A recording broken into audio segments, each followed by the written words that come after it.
पूर्वी तुम्हाला एकच पुल्ली यायची, 2 पुल्ल्या एवढ्यासाठी आहेत की इथं आता छोट्या पुल्लीवरून मोठ्या पुल्लीला तुम्हाला ड्राईव्ह दिलेला आहे. म्हणजे इथं सुक्या चाऱ्यासाठी तुम्ही मळणी करू शकता, थ्रेशिंग करू शकता. त्याच्यानंतर आतमध्ये तुम्हाला याच्यापेक्षा मोठी म्हणजे ही 8 इंचाची आहे, तर ही तुम्हाला आतमध्ये 12 इंचाची पुल्ली दिलेली आहे.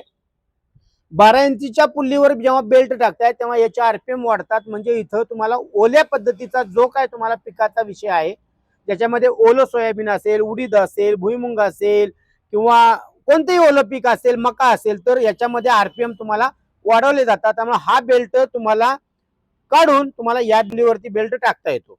हे झालं तुम्हाला ओल्या आणि सुक्या चाऱ्यासाठी पुल्लीचं सेटिंग. दुसरी गोष्ट, तुम्हाला आतमध्ये एक छोटी पुल्ली दिसते. या पुल्लीच्या साह्याने तुम्हाला इकडे एक बेल्ट साठी एक पुल्ली दिसते आणि इथे एक तुम्हाला टाइटनर दिसतो, पुल्ली बेल्ट टाइटनर.